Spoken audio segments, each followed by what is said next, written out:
I spend all this time teaching people how to share their voice with the world, market their personal brand, get their story out about who they are and what they want to accomplish in life. And one of the things that really surprised me when I started doing this almost 10 years ago now was how many people would come up to me and say, but Brendon, how do you deal with rejection?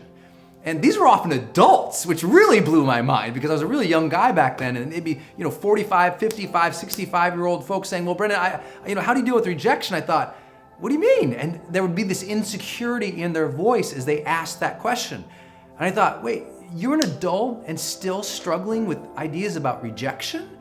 I think that's really unfortunate, and I think it shows that sometimes people live an unexamined life, that they're willing to not question themselves. I mean, shouldn't we have all gotten over and kind of dealt with rejection pretty young? I mean, high school, college level stuff? And I'm not saying that we won't ever be self-conscious. Don't worry, you don't have to give me hate emails and comments below. I mean, you can make fun of my shirt, but I mean, other than that, please don't. I mean, I'm not trying to be insensitive, people. I just think that sometimes they don't understand math and odds.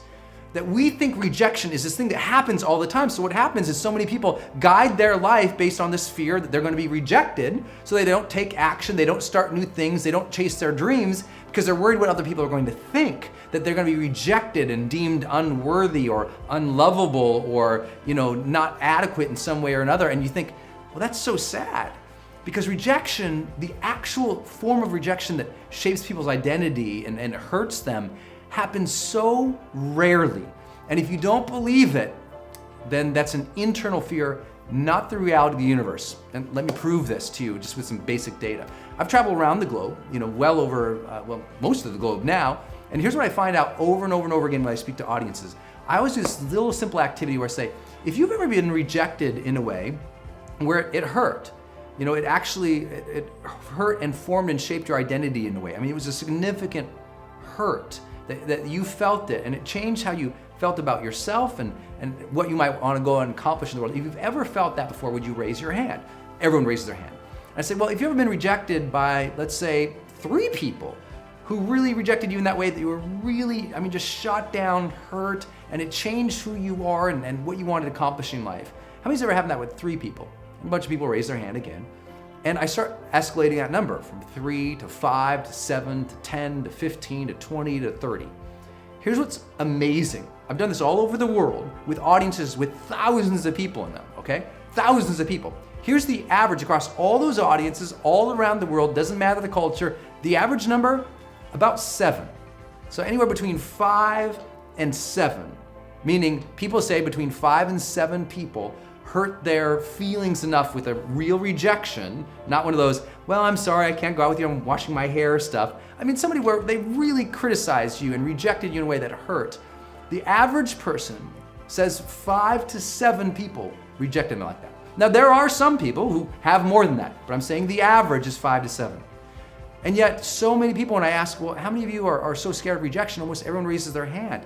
And it's like, wait a second, you're scared of something that barely ever happens? Because the second question I ask is, well, how many of you have ever interacted with, let's say, 10 people? And when you interact with those 10 people, it went just fine. They were nice to you, they were polite, they were patient, or they just didn't care one way or another. How many of you ever met 10 people like that? Everyone raised their hand. Then I say, well, how many of you have ever interacted with, met, known, or associated with, let's say, 100 people in your life? And you've known 100 people, and 100 people, they were fine with you. Everyone raised their hand. I take that number up to literally thousands. Everyone's still raising their hand because we've all met with, interacted with, known, or associated with, literally thousands of people in our lives, and most of them could care less, didn't criticize, were generally supportive. And it's like, wait a second. You're basing your life and you're directing yourself based on this fear of rejection that maybe has happened on average for people between 5 and 7 times, but thousands of people you've interacted with were cool with you, or at least let you do your own thing and didn't criticize it. And it's like, wait a second, if you realize those numbers, you did the math, like 5 people, 1,000.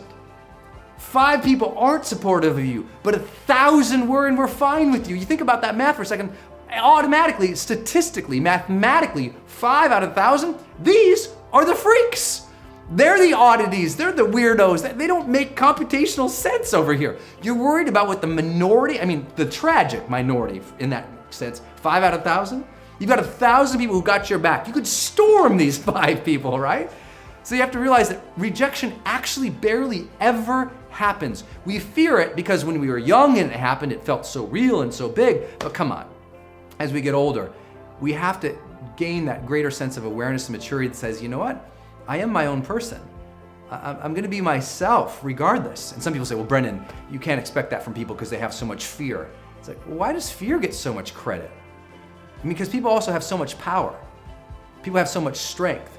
People have so much in themselves that actually could be heroic tendencies if they focus on that as much as they focused on their inadequacies.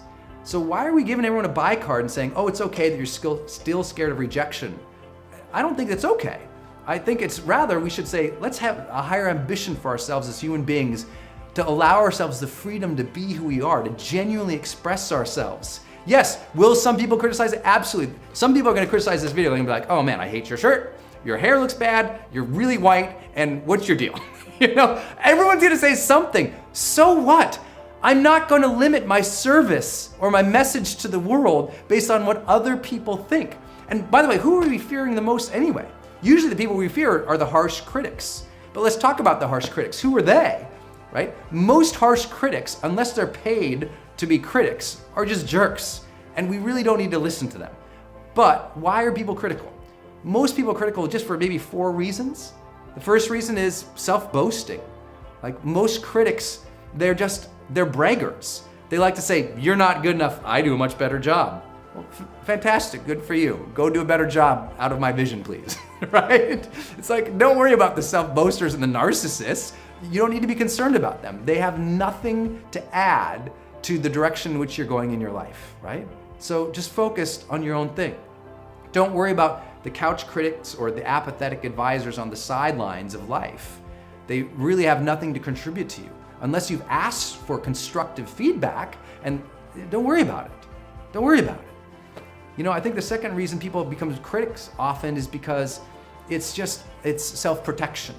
They're critical of you because they see something outstanding in you or something remarkable or something different, and they're scared of different because they're comforted in their own thing, or it challenges their own beliefs or their own behaviors, seeing you excel, seeing you have the boldness, the freedom, the joy, the ambition, the guts, the integrity, the courage to put yourself out there. So they're like, oh yeah, who do you think you are? So they try to knock you down to their level. Do you need to be concerned about those people? No. What's the third reason? I think the third reason people do it is sometimes they're just critical, but they're critical out of ignorance. They actually don't know you. They don't know what you're talking about. They don't know what you're doing. They don't know anything about your area of expertise or the thing that you're trying to share in the world. And so why be concerned about what somebody who has no knowledge about you or what you're doing has to say? And the fourth reason people do it, I think, is because they actually do want to provide value. They want to give you some direction, to protect you, to care for you, and they don't realize that sometimes the way that they do that, their tone might be condescending, or maybe the way that they do it does hurt you or does limit you, but they didn't intend it. They weren't trying to be a tyrant to you.